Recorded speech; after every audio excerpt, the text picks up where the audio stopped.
दोस्ती हुई, बाद में लगा रहे यार ये तो ऊट पटांग आदमी है या ऊट पटांग लड़की है, छोड़ो फिर, ऐसा क्या लोड लेना है। तारुफ रोग बन जाए तो उसको भूलना बेहतर, ताल्लुक बोझ बन जाए तो उसको तोड़ना अच्छा, वो अफसाना जिसे अंजाम तक लाना ना हो मुमकिन, उसे एक खूबसूरत मोड़ देकर छोड़ना अच्छा। बस करना ये है कि खूबसूरत मोड़ देकर छोड़ना है, हाथ में तेजाब की बोतल लेके नहीं। और आज की पीढ़ी का ये समझना बहुत ज़रूरी है कि छोड़ना भी अच्छे तरीके से हो सकता है। तो मैं उस बात पर आऊँ उससे पहले थोड़ा संक्षेप में समझा दूँ। मुझसे कुछ बच्चों ने पूछा इस बीच में कि जितना आसानी से आप बोल रहे हैं, क्या सच में इतना आसान होता है? कैसे छोड़ें उन चीज़ों को जो मन पर हावी हैं, उन इमोशंस के टर्मोइल को, उन इमोशंस की इंटेंसिटी को कैसे मैनेज करें? क्या सच में इतना आसान होता है? आसान तो नहीं होता है। मेरी उम्र में आसान है, आपकी उम्र में आसान नहीं होता है। मेरी उम्र में क्यों आसान है? क्योंकि ये सारा खेल हार्मोन्स का है, ये सारा खेल केमिस्ट्री का है। हम सब दरअसल बहुत सारे केमिकल्स, जिनमें से कुछ का नाम हार्मोन्स हैं, उन केमिकल्स और हार्मोन्स के बहुत सारे इंटरेक्शंस के रिजल्ट हैं। इसलिए जब कोई बच्चा जैसे छोटे बच्चे हमेशा उछलते रहते हैं, पेरेंट्स थके रहते हैं, ये इन सभी केमिस्ट्री का परिणाम है, शौक का मामला नहीं है। आपकी उम्र जो होती है किशोरावस्था और युवावस्था की शुरुआती उम्र, मैं मान के चल रहा हूँ कि आप सब लोग 17 से 22-23 के बीच के लोग हैं, बच्चे हैं। कुछ तो अभी शादी भी नहीं कर सकते होंगे, वो वाले होंगे ना। लड़के तो नहीं कर सकते होंगे भी, 21 के कहाँ हुए होंगे। तो वो वाली उम्र आप लोगों की है। इस उम्र में इमोशंस का टर्मोइल, इस उम्र में इमोशंस का बिखराव इतना ज़्यादा होता है कि संभालना बड़ा मुश्किल होता है। जैसे जैसे आप मैच्योर होंगे, बड़े होंगे, बूढ़े होंगे, बूढ़े और मैच्योर काफ़ी हद तक समानार्थक शब्द होते हैं। बूढ़ा आदमी आमतौर पर मैच्योर हो ही जाता है, और जो मैच्योर हो जाता है उसको लोग बुढ़ा ही बोलते हैं, चाहे वो दोस्त हो आपका। तो मैच्योर होने के बाद मैच्योरिटी के कई लक्षण हैं, 10-20 लक्षण। उनमें से एक ये है कि आपके इमोशंस में इंटेंसिटी उतनी नहीं रह जाती जितनी बचपन में होती है।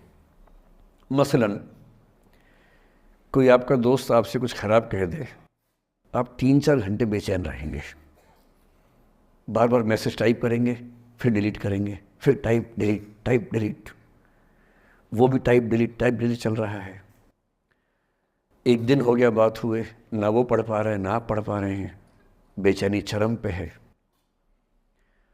अब इतना ही मामला है, नाक का सवाल है कि पहले कौन झुकेगा। सारे संबंधों में स्तर इसी बात से तय होता है कि पहले कौन झुकेगा, और जो एक आध बार झुक गया वो जिंदगी भर झुकता है उसके बाद। इससे लोग शुरू में बहुत केयरफुल होते हैं कि झुकना नहीं है। 3-4 ज्ञानी पीछे बैठे ही होते हैं कि नहीं, झुकना नहीं है, वो झुकेगा, वो झुकेगी, तू क्यों झुकेगा। इन ज्ञानियों से बचना बहुत ज़रूरी है, ज़िंदगी जहर बना देंगे आपकी। अब दोनों ईगो फाइट कर रहे हैं कि पंजा किसका गिरेगा, इस पे फाइट चल रही है। 2 दिन हो गए, 3 दिन हो गए, उसके बाद एक आध आदमी पिघल जाता है, उसको लगता है भाड़ में जाए यार, बात नहीं हो पा रही, तुम ईगो कर रहे हो। फिर वो फ़ोन मिलाता है, ये भी फ़ोन की इंतज़ार में 3 दिन से सो भी नहीं रहा बेचारा। हीरो बेशक बन ले पर बेचैन तो भाई। खटाक से फ़ोन उठता है, अब दोनों कान में फ़ोन लगा के रखिए, कोई नहीं बोल रहा, चुप। क्या बातचीत चल रही है सोचिए, एक भी शब्द नहीं, एकदम चुप। थोड़ी देर के बाद कंफर्म करने के लिए कि है भी या नहीं, एक बोलता है हेलो, वहाँ से आवाज़ आती है कोई एक मैं थोड़ा ऐसी जोकर टाइप की बात करता हूँ, मुझे मोटिवेशनल स्पीकर ना समझे आप लोग, मैं ऐसी हंसी मजाक ही करना आता है मुझे, वही मैं करता हूँ। लेकिन इससे आप ये ना सोचिए कि मुझे पढ़ाना नहीं आता, मैं पढ़ा भी लेता हूँ इसके लिए मुझे वो भी आता है, लेकिन अभी क्योंकि आप बच्चे छोटे हैं तो मैं आपके साथ वैसी बात ही कर रहा हूँ। अब ये सब चल रहा है। अब इसमें अगर कोई एक व्यक्ति झुक गया, बात आगे हो गई तो हो गई, वरना कई रिश्ते ऐसे भी होते हैं जो इसी बिंदु पे खत्म हो जाते हैं कि तेरा भाई नहीं झुकेगा, भाभी झुकेगी, और उधर जीजू झुकेंगे, दीदी नहीं झुकेगी, जीजू झुकेंगे, दीदी क्यों झुकेगी, और ना जीजू झुक रहे ना भाभी झुक रही और उस चक्कर में जो अभी बेचारा रिश्ता बना भी नहीं था, वही वो ज़मींदोज़ हो गया, वही वो ख़त्म हो गया। पर ठीक है, हो गया तो हो गया, भाड़ में जाए, ऐसा क्या है, डर किस बात का है इसमें।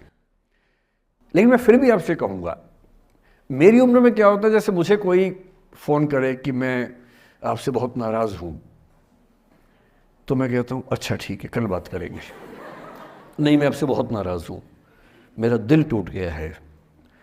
मैं कहता हूँ देखो मुझे नींद आ रही है अभी, let me sleep, we will talk tomorrow, you just do one thing, write down all the points and we will discuss in the morning, when I come to office you come to my cabin and we will discuss, don't worry, I will find out the solution for you. कह रहे हैं आप कैसी बात कर रहे हैं, मैं ना सो पा रहा हूँ ना मैं जाग पा रहा हूँ। तो मैंने कहा दैट इज़ योर प्रॉब्लम। मैं तो सो भी रहा हूँ जाके, ये तो कोई दिक्कत नहीं हुई भाई। तो मैं तो ऐसा हो चुका हूँ कि दुनिया में कुछ भी हो जाए मुझे टाइम पे नींद आ जाती है, कुछ भी हो जाए। मतलब एक आध, अब जैसे मेरी माता जी की मृत्यु हुई तो मुझे नींद नहीं आई कुछ दिनों तक, ठीक बात है, नहीं आनी चाहिए उस समय, तब भी आ गई तो फिर इंसान और पत्थर में क्या अंतर बचा, सीधी सी बात है। But keeping aside those rare instances, कोई कुछ भी कर ले हमें तो बढ़िया नींद आती है। और मैं ये कहना चाह रहा हूँ, मैंने ये सीखा है अपने पिताजी से, और सीख सकते हैं इसको, ये केवल तुक्के की बात नहीं है, सीख सकते हैं।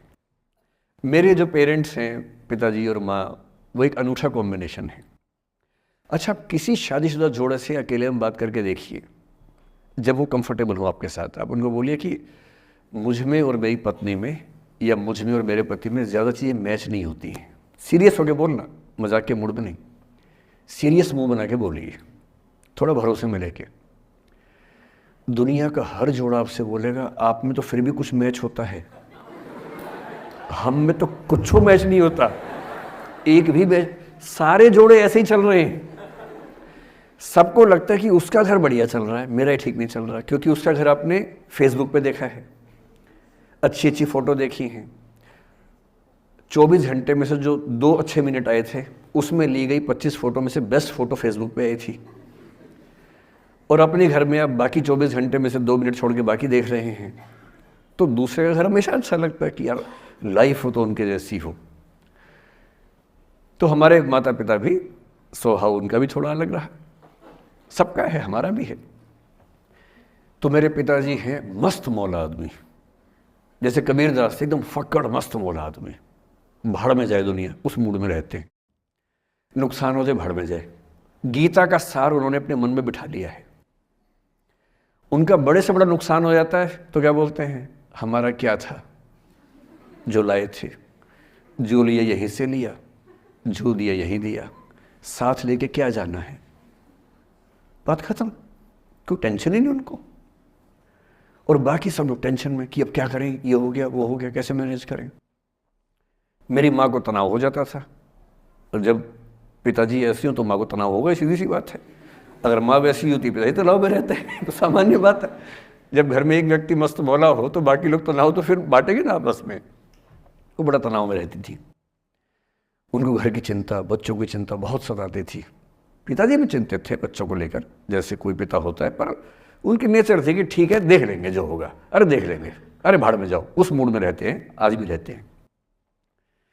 मेरी माँ 73 की उम्र से कुछ महीने पहले चल बसी, उनका जीवन समाप्त हुआ।